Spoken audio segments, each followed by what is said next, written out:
ఎన్నికల వేళ పోలీసు తనిఖీల్లో భారీగా నగదు మద్యం పట్టుబడుతోంది. విస్తృతంగా సోదాలు చేస్తున్న పోలీసులు అనుమానాస్పదంగా తీసుకెళ్లే సొమ్ముల్ని ఎక్కడికక్కడ సీజ్ చేస్తున్నారు. ఓటర్లకు పంచేందుకు తరలిస్తున్న వివిధ రకాల వస్తువుల్ని స్వాధీనం చేసుకుంటున్నారు. ఎన్నికల సమయం కావడంతో రాష్ట్ర వ్యాప్తంగా పోలీసులు జోరుగా తనిఖీలు చేస్తున్నారు. కారులో తరలిస్తున్న 23 లక్షల రూపాయల నగదును పశ్చిమ గోదావరి జిల్లా ఆకివీడు పోలీసులు పట్టుకున్నారు. దొరికిన నగదు ఆకివీడు మండల భాజపా అధ్యక్షుడు నేరెళ్ల పెదబాబుకు చెందినదిగా గుర్తించారు. పొలం కొనుగోలుకు తీసుకెళ్తున్నట్లు చెప్పగా సరైన ఆధారాలు చూపితే తిరిగిస్తామని పోలీసులు స్పష్టం చేశారు. విశాఖ మారియట్ హోటల్ వద్ద కారులో తీసుకెళ్తున్న 18,53,000 నగదును పోలీసులు స్వాధీనం చేసుకున్నారు. నగర పరిధిలో వివిధ ప్రాంతాల్లో చేసిన తనిఖీల్లో 26 లక్షలు లభించినట్లు పోలీస్ కమిషనర్ తెలిపారు. అనంతపురం జిల్లా డోనేకల్ చెక్పోస్టు వద్ద పోలీసుల సోదాల్లో 11,31,000 పట్టుబడింది. బళ్ళారిలో పత్తి విక్రయించి డబ్బులు తీసుకుని వస్తుండగా పోలీసులు పట్టుకున్నారని రైతులు ఆవేదన వ్యక్తం చేశారు.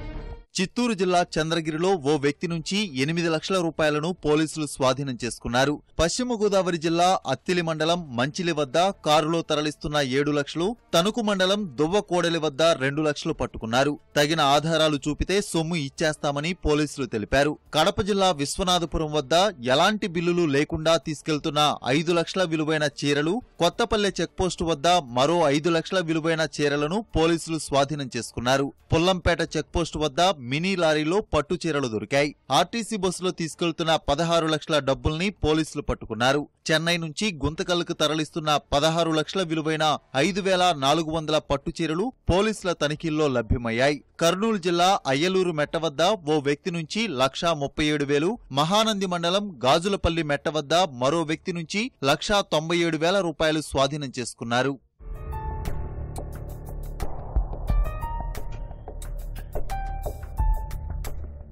నాటుసారా అక్రమ మద్యం తరలింపుపై గుంటూరు జిల్లా ఆబ్కారీ శాఖ అధికారులు దాడులు ముమ్మరం చేశారు. మంగళగిరి, పొన్నూరు, పిడుగురాళ్ల, చిలకలూరుపేట మండలాల్లో బెల్ట్ షాపులపై కేసులు నమోదు చేశారు. స్టువర్ట్పురంలో నాటుసారా కేంద్రాలను ధ్వంసం చేశారు. ఇప్పటి వరకు రాష్ట్ర వ్యాప్తంగా 29,91,00,000 నగదు, 13.5 కిలోల బంగారం, 31 కేజీల వెండిని అధికారులు స్వాధీనం చేసుకున్నారు.